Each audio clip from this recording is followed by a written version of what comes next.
What am I alive for? And the reality is I love love. I'm a love junkie. I'm a love addict in every sense of the word. She's very direct, slightly irreverent, which is my type of vibe. And she says a lot of things that people think about but don't have the courage a lot of times to actually say out loud. I'm a little extreme on this where I'm like, there's no bad, wrong questions. There's no too personal questions. Like, ask all the questions as soon as you can. Otherwise, you're wasting your time. I'm about to be 35. I don't have time to go. I don't want to go on 6 dates with you if I don't know if you want kids or not or what you think about abortion. Like, yeah, those are tough topics, but they're going to break us if we don't stand the same. It is sort of a slow shutdown. After a time of sort of being reprimanded for certain types of behavior, it's just like, what the fuck, man? Who cares anymore? I'm just gonna go my own way and do my own thing. When you're grounded and you just know how incredible you are and what your value is and what you have to bring to the table, it's gonna absolutely change every relationship dynamic, not just your romantic one. If you're new here, welcome. I'm excited that you've joined us.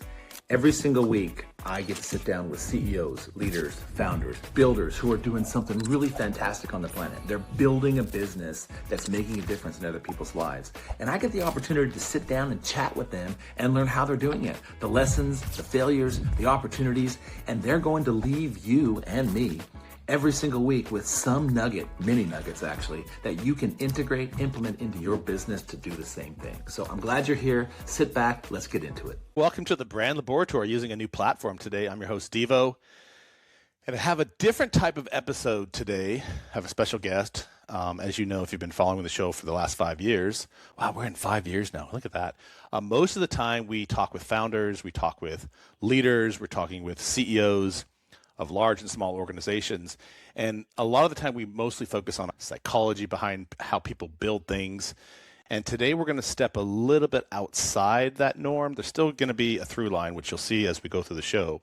But we're going to step out the typical business lane, if you will, and tap into something that affects almost every single founder and leader, and that's relationships, right? And the thing about relationships and what I do in my work is it still focuses on the same through line, which is psychology, right? Psychology shows up in your life, it shows up in your business, and most importantly, it shows up in your relationships and in your dating. It sort of drives how your confidence levels look like, your identity, your self-awareness, your ability to lead or follow, and all of that translates into one thing. So today's guest, Chelsea, has built a really cool following. I found her on Instagram, as I do a lot of my guests, talking candidly about men, women, attraction, and the realities of modern dating, which I am now in that circle. So that's how I found her in the first place. She's very direct, slightly irreverent, which is my type of vibe. And she says a lot of things that people think about, but don't have the courage a lot of times to actually say out loud, which is one of the reasons I was drawn to her because, as you know, I don't have a filter. Her name is Chelsko Thompson. She is a relationship coach who helps men specifically, I think, right, understand women, which for all of my men listeners, you know that is an enigma into itself, right? We're going to talk a little bit about attraction and dynamics and what actually makes someone desirable in the real world and not in theory. And as somebody who has started dating again for the first time in a while, I can tell you that I need a lot of help. So Chelsea, welcome to the lab. Thank you. I actually go by Chelsko. It's okay though. Chelsko is just Chelsea in Czech. So you can find on my socials if you guys want to see these crazy videos that he's talking about. So this is exciting. Let's do some live coaching. Okay, so welcome to the shit show.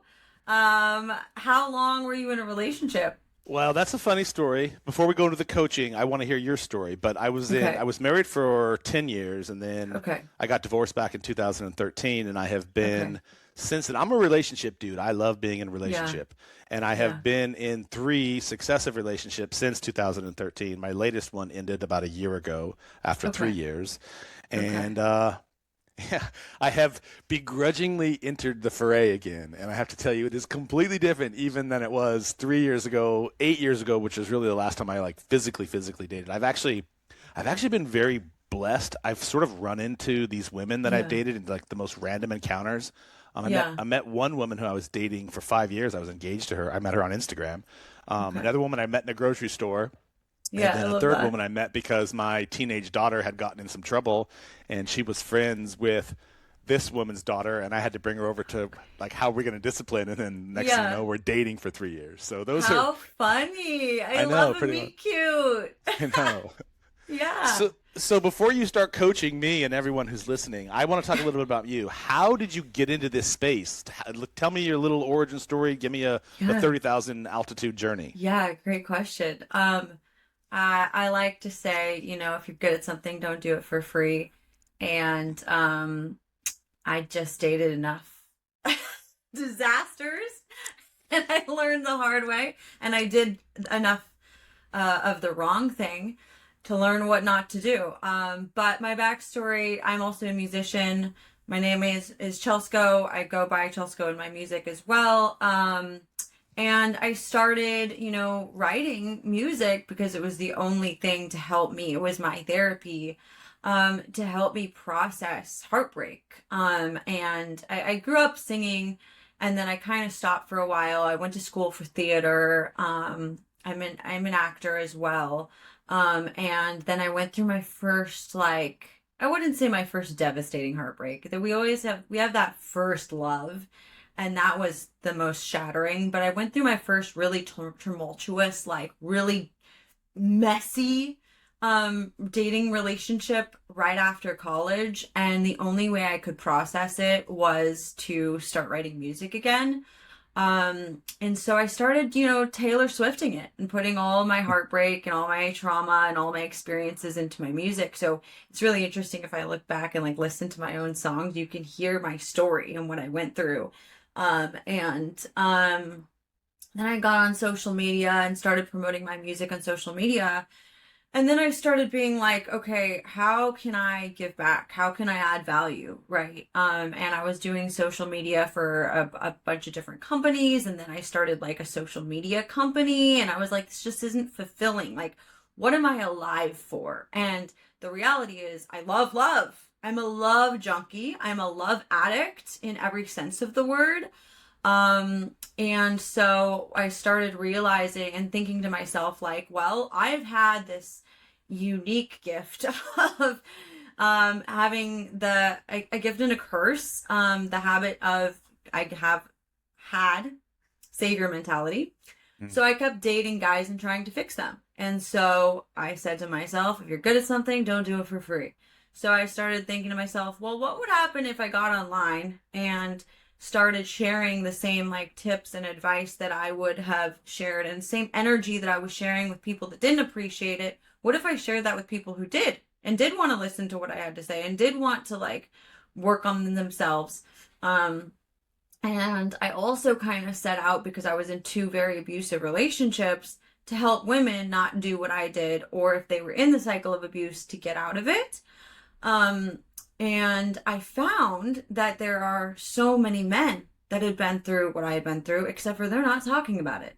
And there's no space for them, and there's no rooms for them, and there's nothing. There's no support for men that have gone through the toxic relationships, abuse, all of that. It's all over the internet where we're supporting the women because we need it. We need it just as bad, but there's just no space for the men.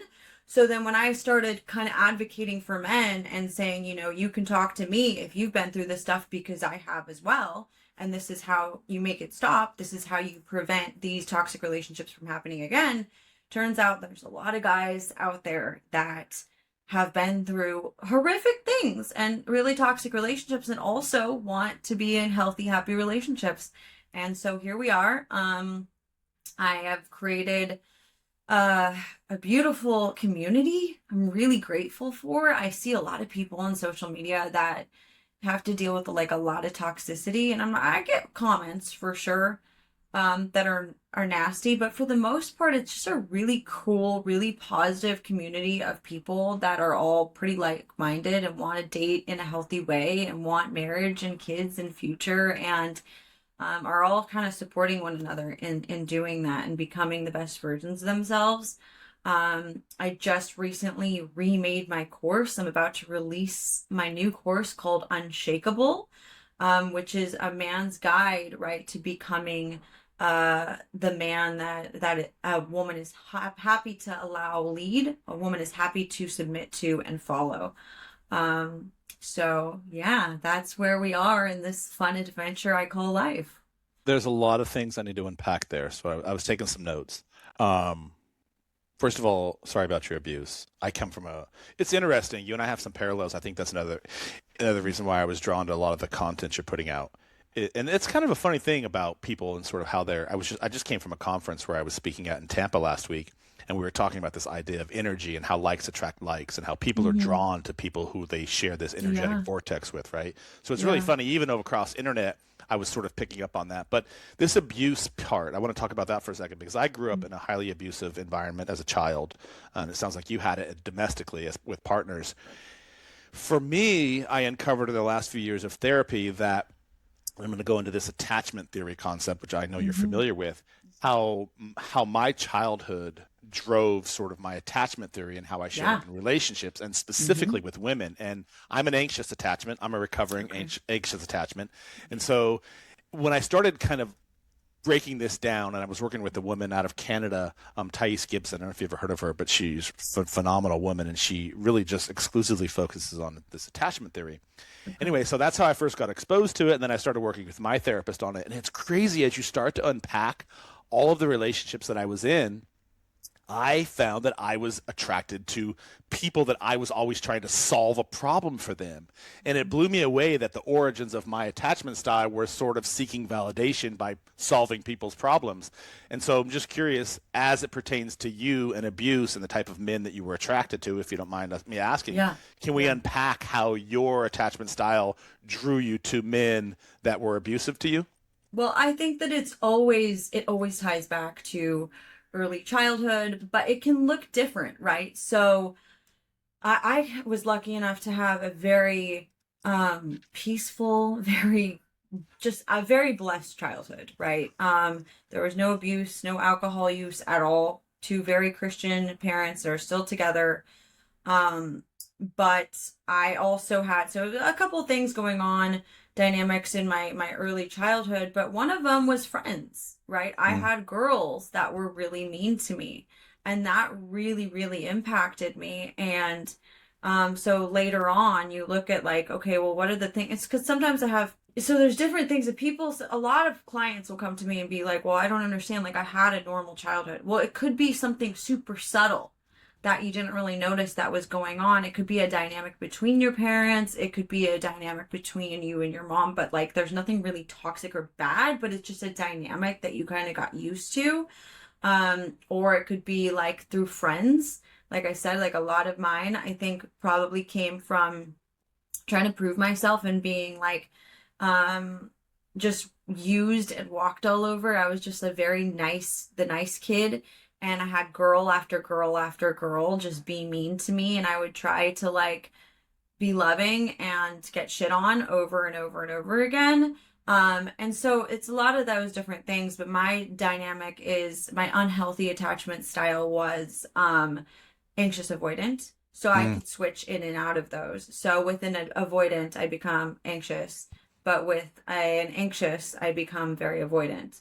So once you know and you have control over those things, you're able to, okay, I see what's happening here. I know how to address this. I know how to share with my partner, hey, this is what's coming up for me. Where will you walk through this with me? Because I don't want to fall into my anxious style. I want to be present and be fully here with you.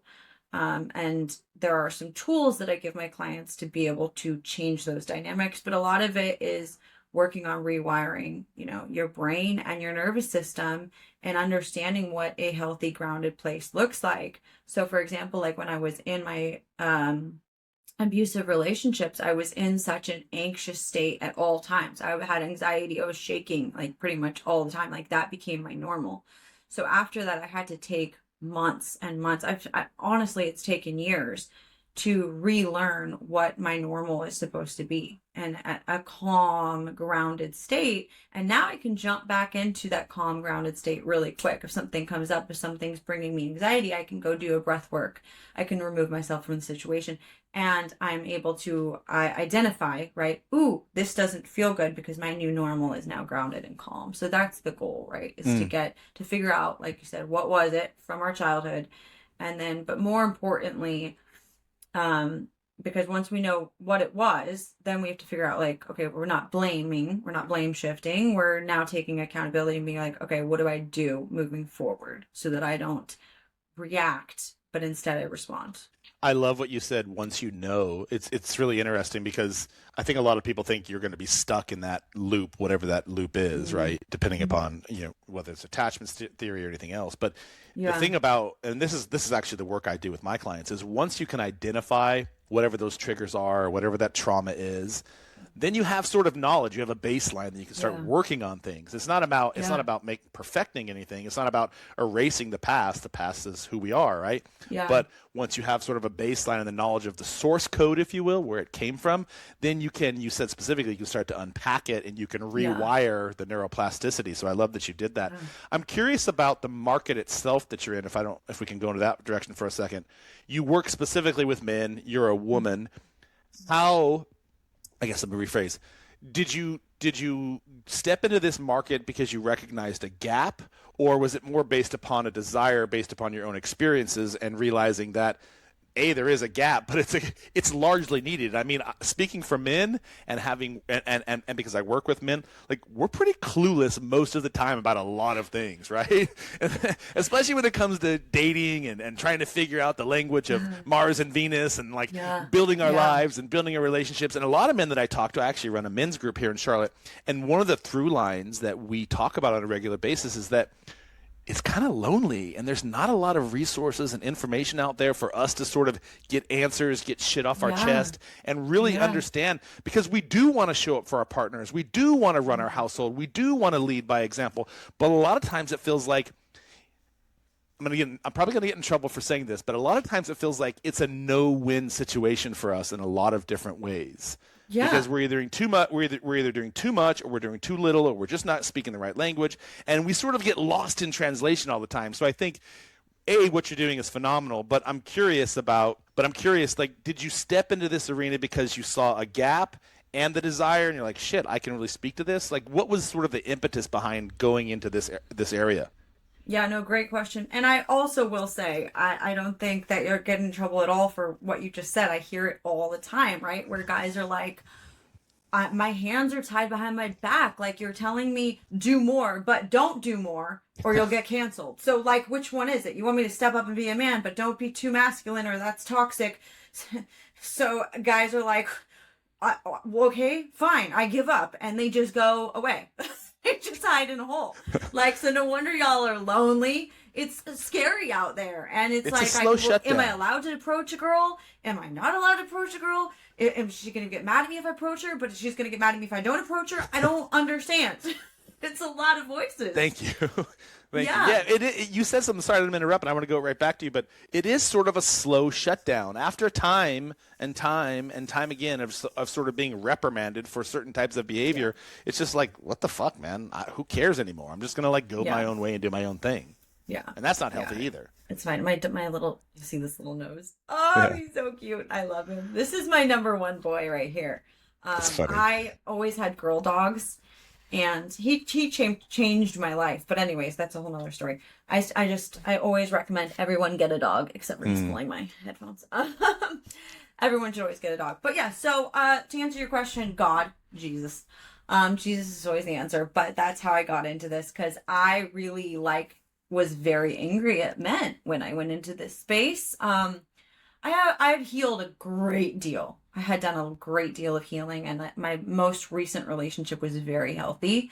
So he really softened my heart for sure. And I knew, I was like, okay. And my dad is wonderful. So it's like, I know there are good men. I had just gotten out of a very positive relationship experience, but I still had a lot of anger because I was like, okay, he was good and my dad is good. But other than that, I've experienced a lot of shit. So there's a lot of shit men out there, right? And I wanted to help women so that they didn't have to go through what I went through. But like I said, then I fell into the gap. There is a gap, and I fell right into it, right? And I still kind of was like, well, I'll help men and women. And it just kept being like, I just kept hearing these men's stories, and my heart softened. And I realized, there are so many good men, but you don't see them because they're not out there on Instagram being you know, like showing their six packs and like being loud and obnoxious, because not that, I mean, I can be loud and obnoxious too, okay? So I'm not like hating on that, but you don't see the humble, kind ones a lot because they're at home with their dogs, you know, like they're not out being assholes. Right? So My dog is right over here. Is looking at me like, hello, it's walk time. Sorry. Hello? Right as you said that, he peeked around the corner. I love it. I love it. But yeah, so that's how I fell into the space, and then I was like, okay, and I was posting stuff as a woman saying that women should treat men better. Of course, I'm gonna attract male clients, right? And but I got on calls and I heard their stories, and my heart really softened, and I realized, hey, guess what? If we want a better world for women, we need to encourage the good men to continue being good men, and we need to raise more good men. Do you think that men today feel like they're walking on eggshells just in Yes. general when it comes to dating and attraction? Just yes, in general. When they breathe, when they wake up in the morning, I think they think that they're walking on eggshells. So is there a difference between holding men accountable and publicly shaming them?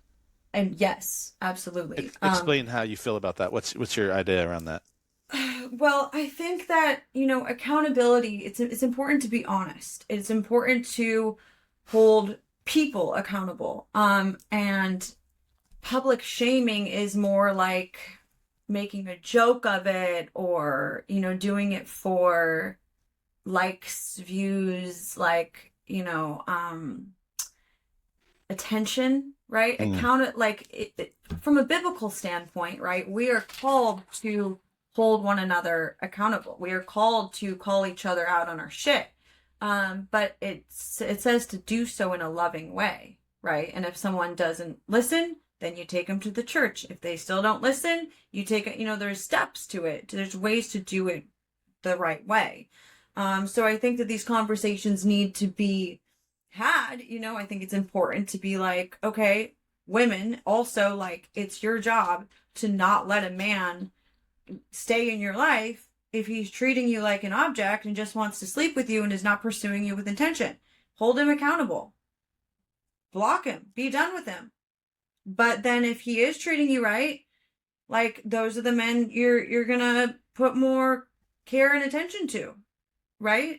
I hope that answers your question. Yeah. I just think that there's a very, like, it's a very, I mean, almost an obvious way if someone's holding someone accountable in love versus making a mockery of them. What exactly does pursue with intention mean to you?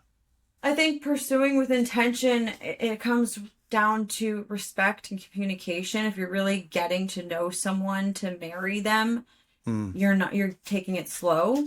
You're being clear in your communication about your intentions, right? A man who is like, I want to marry you. I want to date you to find out if this could be potentially a good marriage. I don't know you yet, but I would like to get to know you. I would like to take you out on dates. Yeah, I mean, it just takes time, but that's pursuing with intention, is just simply slowly getting to know someone and making your intentions clear, versus, hey, do you want to go get drinks and then trying to sleep with her? Like, it's two very different things, right? Here's the problem I have, and this is not as it pertains to you, just in general. There are so many experts out there that seem to have the answers these days to dating women, to date, whatever it is, right? I heard a podcast today, and I'm just curious your opinion on this.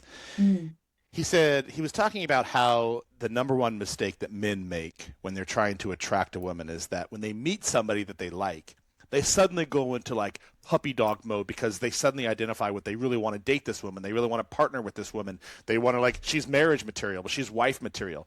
And he's like, no, that's the number one way to scare a woman off.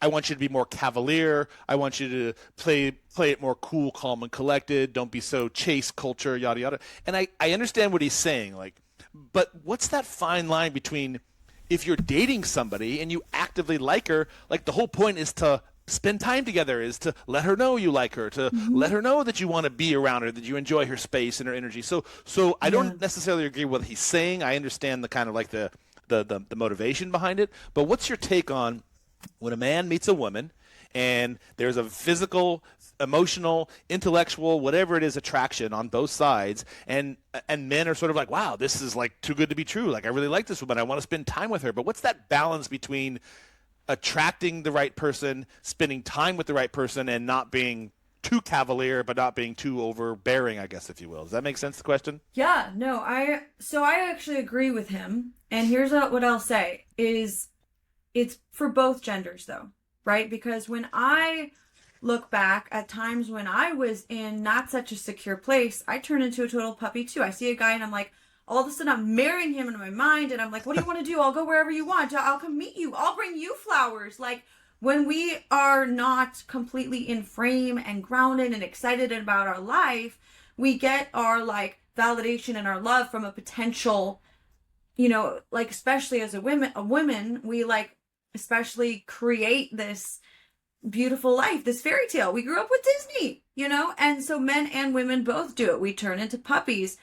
And I don't think it's a grounded way to react. I think if you see someone that you see all these lists, you see all the checks on your list and you're like, they have a lot of potential. This is a really good option.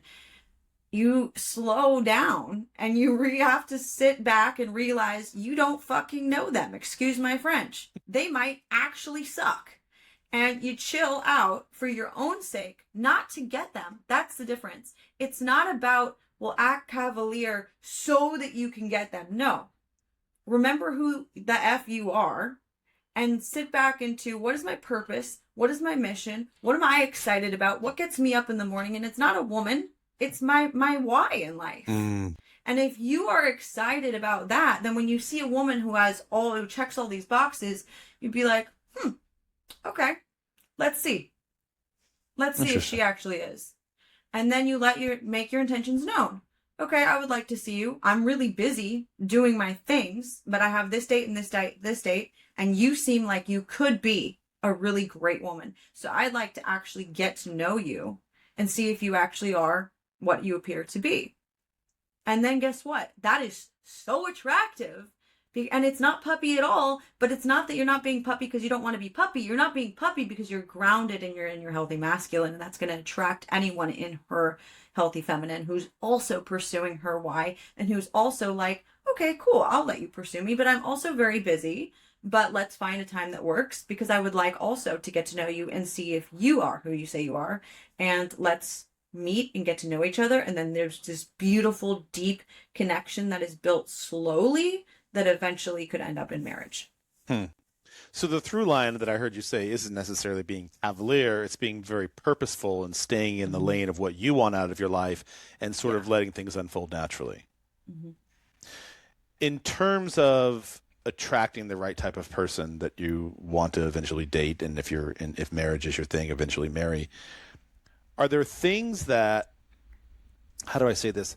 Are there things that we should be doing more pragmatically as it pertains to dating, in the sense of, and when I say pragmatically, rather than just going on dates, are there conversations that should be happening at specific stages that you should be openly communicating with your partner, asking the right types of questions?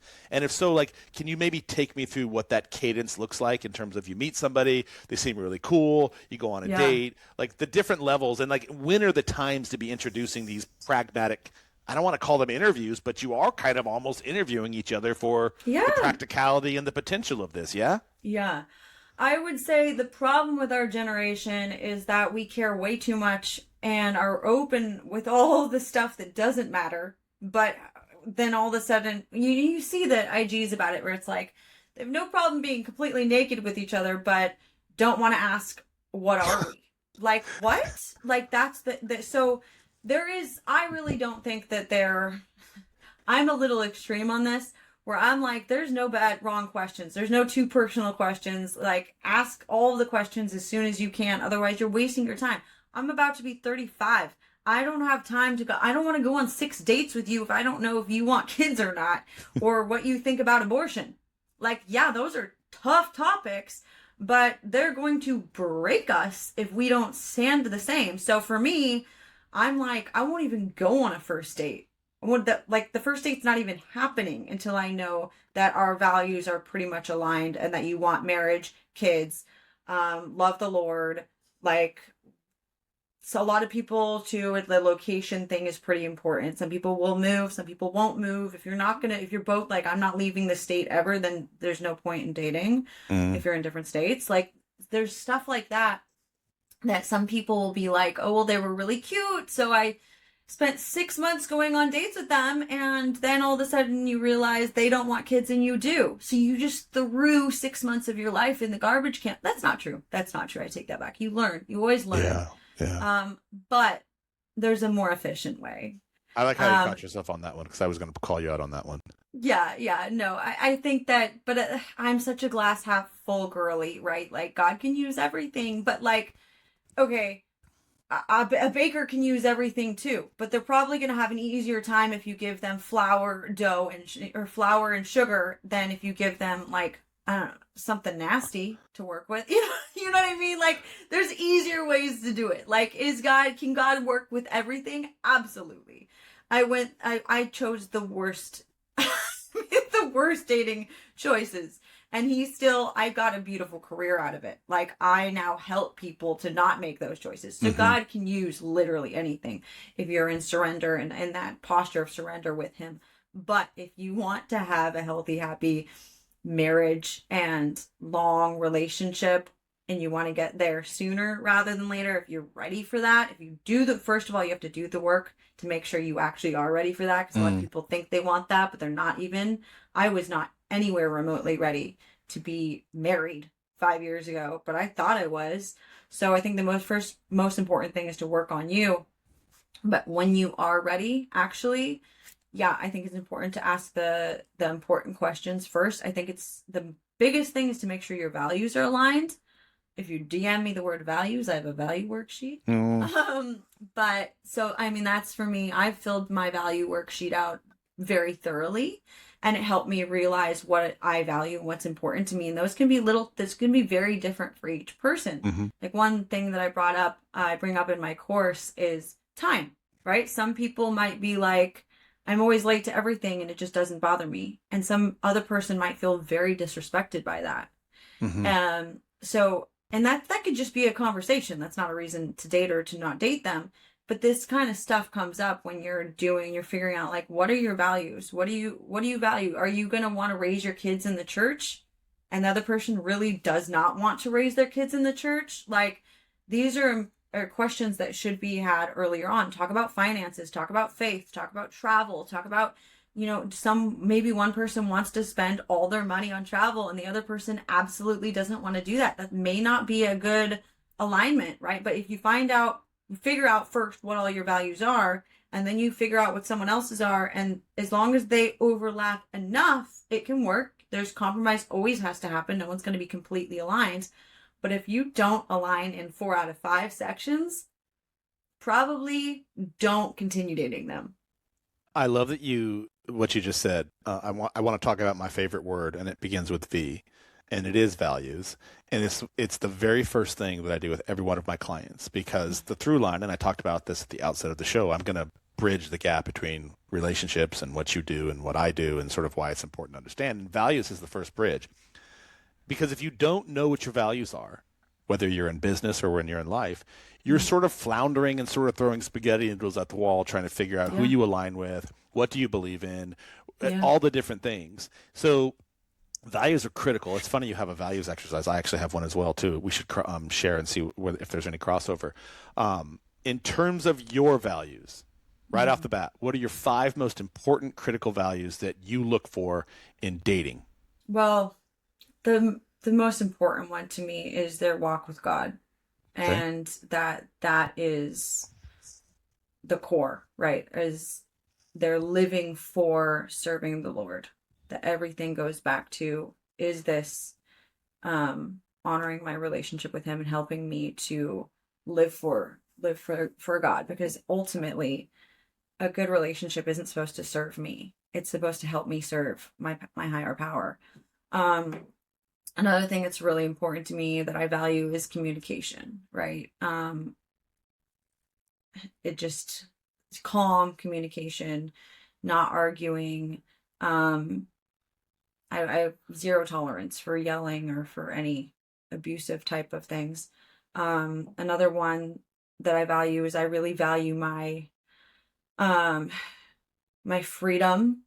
I would not ever tolerate being controlled or being with someone that's overly controlling or possessive, because that led to very toxic patterns and would be very triggering for me personally, having come from abuse.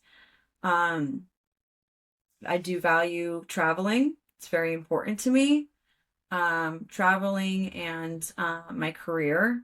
I think it's really, really important that someone supports my vocation and is okay with it, because some guys would absolutely not be okay with dating. A lot of guys would not be okay with dating a girl who has over 200,000, mostly men, following them. But I also have a lot of things in place for myself, because rules and boundaries and guidelines that I have in place to make my future husband comfortable.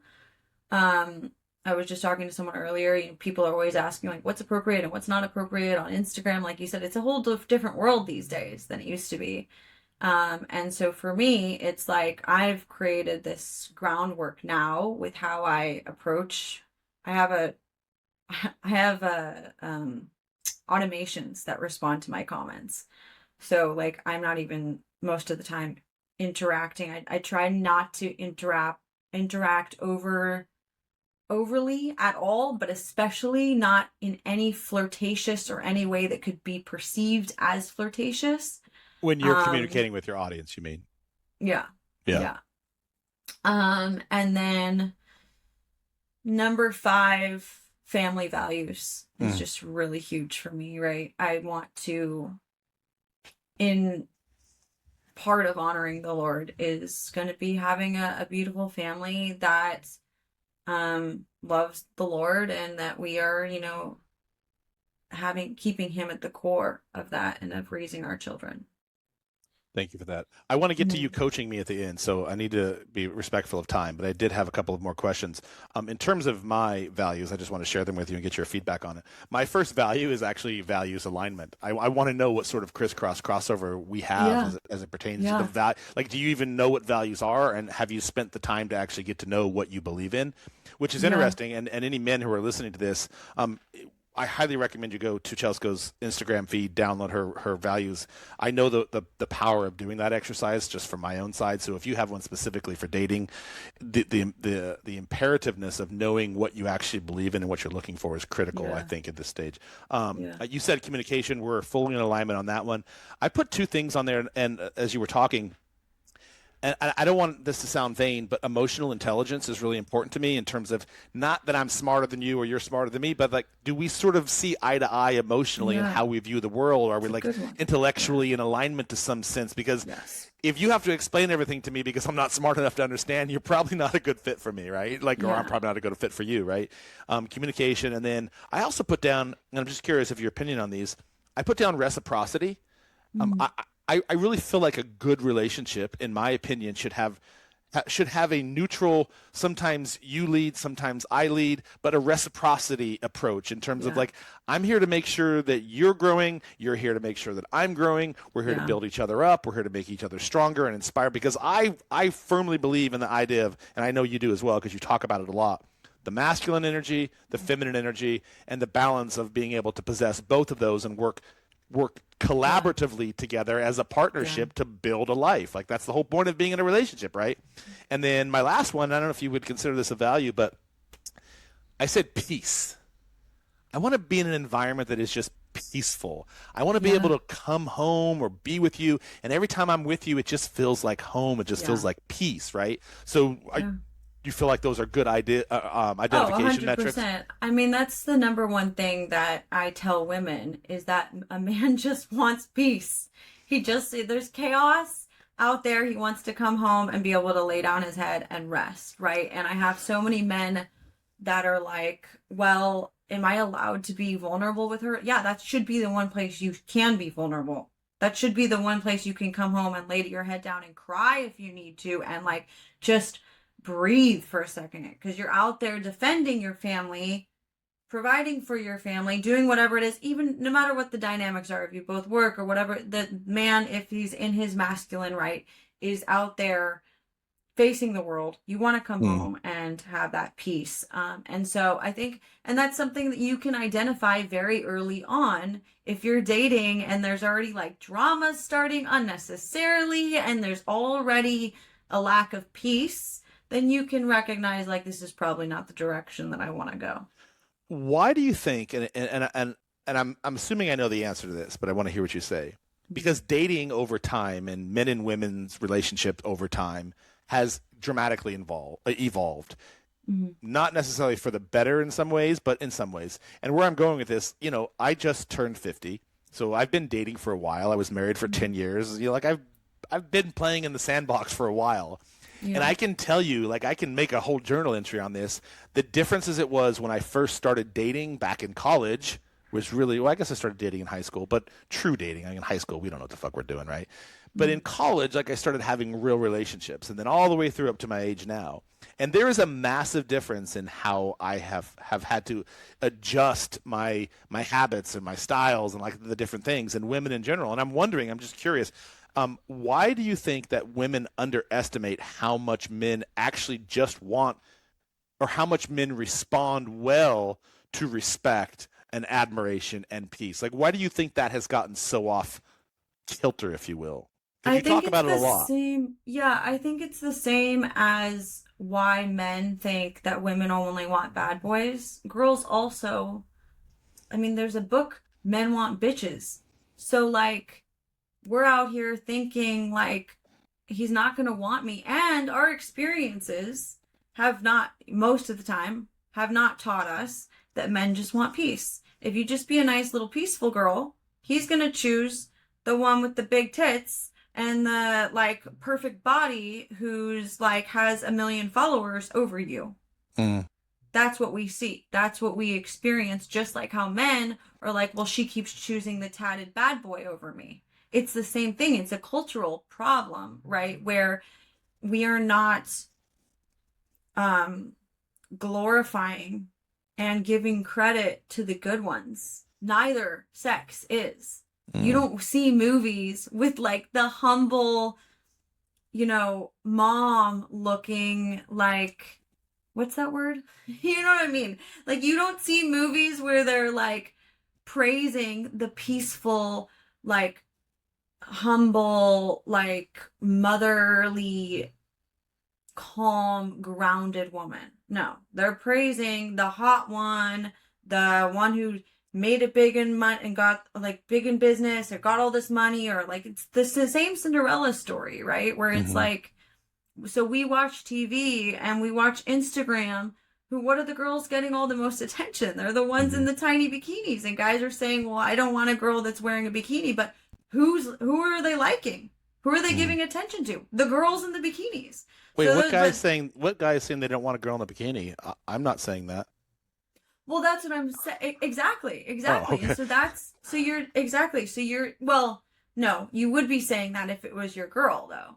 That's what I'm saying. Is like, if what it was you my want wife? is a peaceful, what you want is a peaceful, grounded woman who's probably not putting ass pics out on Instagram. Okay, sorry. Yeah, one thing on social media, one thing in private on the beach together. Yes. Yeah. Like, I'm all for you looking as good as you want on the beach in your bikini. Right, trust me. Like, 100%. I'm all for that. Yeah. Yeah. Got it. But the problem is men are sending the wrong signals to women by giving all the attention to the women who are doing the things that they don't even want their woman to be doing. All right, I want to switch gears real quickly because I do want to get to something. You said two things. Social media. How much of an impact has social media and modern media in general had on the effect of dating in 2026, 2025, this generation we're in right now? How much effect has it had? How much negative impact has social media and just media in general, movies, celebrities, Hollywood, what has it done? It is the devil's playground. It is the way Satan is trying to divide us. Men and women, and but what specifically do you think it is doing? Well, what I just said, right? So we're seeing in the public eye And in movies and in social media, the people that are being glorified are the people that are not doing the right thing. And then secondly, it's easy. It's so much easier to cheat, right? Back in the day, you could, Yeah. you'd have to leave the house. You'd have to somehow talk to a girl like without anyone noticing and like get her number, but it's a small town, so they saw you talking, they're going to tell your wife. There's no accountability anymore. You can do everything in the privacy of your phone and no one will ever know. So it's made temptation a lot more aggressive. I appreciate what you said there. And one of the things that I was thinking about and having this conversation with a woman actually last week is that social media, dating apps, television, movies, they're optimizing for attention rather than compatibility. Yes. Do you agree with that? Yes. And then how do we counterbalance that? Like what the reality of dating apps today, and people are not going out in the capacity of dating anymore. It just seems like most of the men I talk to, like, I don't know where to meet women. So what's the reality of dating apps today? And are they helping people or are they optimizing attention rather than compatibility? What's the best way for men to meet women in a healthy, sustainable capacity today? So I would say, first of all, it's not where you are physically, it's where you are emotionally, mentally, spiritually, because it doesn't even matter if you're in a club, the grocery store, or on a dating app. If you're in a good place and if you're grounded, you'll be able to identify, ooh, that's not for me. Oh, that could be. That's why you see marriages where it's like, we met in a club. Well, they knew what they wanted. They knew who they were when they met that woman in the club. And so they were able to identify, she's wifey material, she's not. Right. But if you want to meet a good grounded woman, a woman who's in her healthy feminine, who is wifey material, less likely you're going to meet her in a club. They might very well be on dating apps. I'm working on, hopefully in the next year, launching a dating app that I think will be a lot better equipped for people actually meeting someone whose values are aligned. It's a dangerous world, the dating apps. You just have to be very intentional. You have to not judge people off their looks. Sorry, I know that's a tough one. You have to give people that maybe aren't like as sexy as you would like a chance, because guess what? We're all going to lose our looks, but you have to make sure your values are intact and make sure you're looking for the right things, because you might be swiping by 10 future wifeys because she's not as hot as this other one who could actually ruin your life. Because you're not looking for the right things. Which is why it's important to know your values, because as you're swiping through, you sort of know what you're actually looking for in alignment with your values, right? Yes, 100%. And going to church activities, or if you're not involved in church or not a Christian, going to nonprofit or service projects, you're less likely to meet a dud doing service projects on a Saturday morning. They're probably hungover in bed, like who's out on a Sunday or a Saturday morning volunteering to help others? Probably better people, probably good people, probably people with their life together. I like that you said that. That is funny. All right. If men want better dating experiences, what do they need to improve in themselves? If men want better dating experiences, they need to work on themselves first and make sure that they are attracted to and attracting a solid partner, which means they need to be grounded. They need to be grounded spiritually, emotionally, mentally sharp, right? Ready to hold space for a woman to feel safe. And then she will respect you and you will feel respected, and she will be able to lean into her. A healthy masculine man can take a woman out of her masculine and put her right into her feminine because she feels safe. And if you haven't worked on yourself and done this work, that's what I teach. Like, my whole program is going through how to become a man that women gravitate towards. And then you get to be picky. You should be picky, right? And any woman will feel safe and lean into her feminine around you if you have done the work. So, I mean, to answer your question, what do they need to work on? It's a lot. You have to work on your spiritual health, your physical health, your emotional health. You have to make sure that you are a man who can stand in his healthy masculine in order for her to lean into her healthy feminine. Same question, but for women. same thing, right? You have to work on your spiritual, mental, physical health, right? How are you going to react? Are you going to react, be reactive? Or are you going to respond? Do you know your attachment styles? Are you working on being that calm, peaceful container for him to come home to? If you haven't done the work yourself, you're not going to be able to be the safe, calm, peaceful place for him to come home to. Do you think that men and women actually want the same things long term, or are we separately trying to build relationships on fundamentally different standards and expectations? I think we want the same things. I think, well, we don't want the same things, but we want the same thing. Men want to feel respected, women want to feel safe.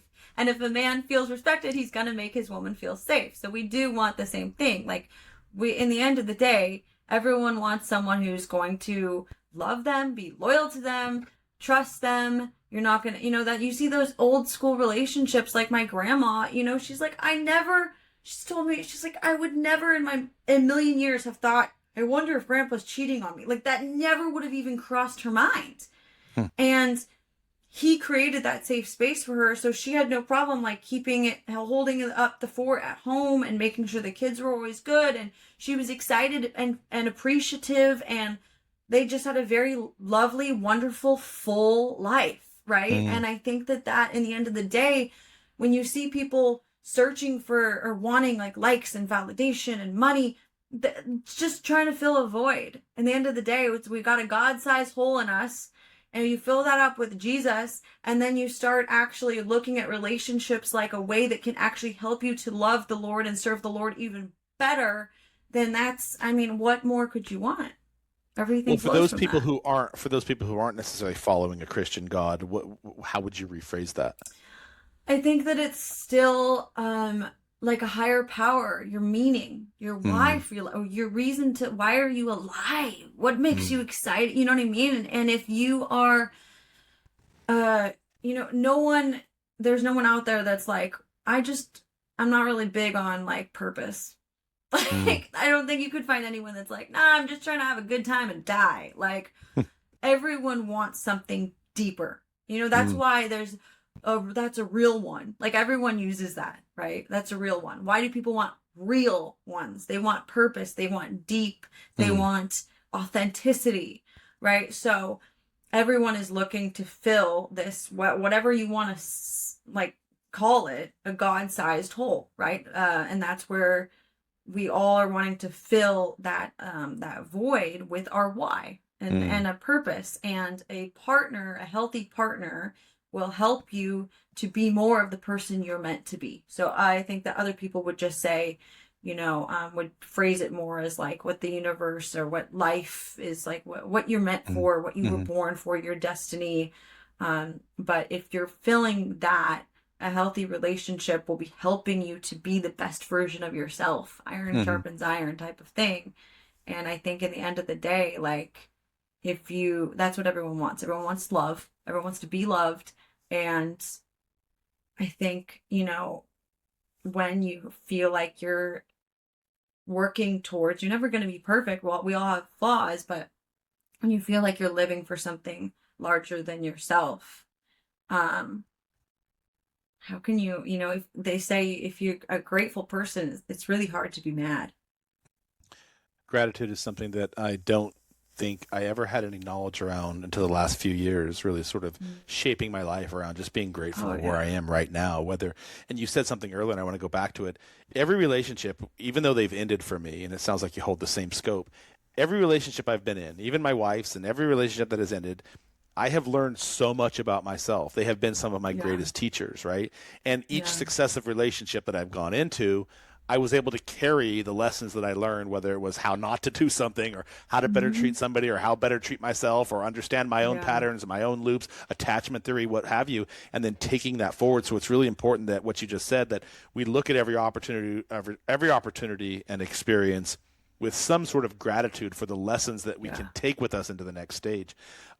Last question before, if you still are going to offer to give me some coaching advice, and for anyone listening, Do you, and this is kind of the thing that I struggle with, do you think that modern culture itself is teaching men how to be safe, if you will, but not how to be desirable and not how to properly date and show up for people and not be true men as leaders anymore?